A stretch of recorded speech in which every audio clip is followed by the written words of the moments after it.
ఈ వీడియో చూస్తున్న వారికి నమస్తే అండి. ఈరోజు సమాచారం తెలుసుకుందాం. ఏపీ ప్రభుత్వ ఉద్యోగుల జనవరి జీతాల సబ్మిషన్పై ఇంపార్టెంట్ అలర్ట్. జనవరి నెల జీతాల బిల్లులు చేయాలంటే డీడీఓలు తప్పనిసరిగా ఆర్జిత సెలవులను ఎస్ఆర్లో నమోదు చేసి డీడీఓ పేరోల్ వెబ్సైట్ నందు వాటిని అప్లోడ్ చేయాలి. అప్పుడు మాత్రమే జనవరి నెల జీతాలు బిల్లులు ప్రాసెస్ చేయబడుతుంది. డ్రాయింగ్ మరియు డిస్పర్సింగ్ ఆఫీసర్ డీడీఓ గారు జనవరి 1వ తేదీ 2025 నాటికి సంబంధించిన సర్వీస్ రిజిస్టర్ ఎస్ఆర్స్ ప్రకారం ఉపాధ్యాయుల ఆర్జిత సెలవులు ఎర్న్డ్ లీవ్లను ఖచ్చితంగా నిర్ధారించాలి.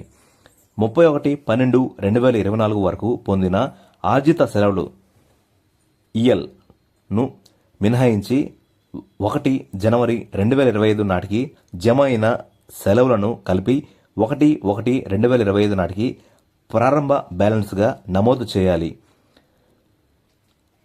1వ నెల 1వ తేదీ 2020 తర్వాత పొందిన సెలవులను జీతాల బిల్లులను ప్రాసెస్ చేసే సమయంలో నమోదు చేసిన సెలవుల వివరాల ఆధారంగా ఆటోమేటిక్గా నవీకరించబడతాయి. ఈ నెల 25వ తేదీలోగా డీడీఓ గారిచే జనవరి నెలకు సంబంధించిన జీతాన్ని పేరోల్ వెబ్సైట్లో సబ్మిట్ చేయాలి.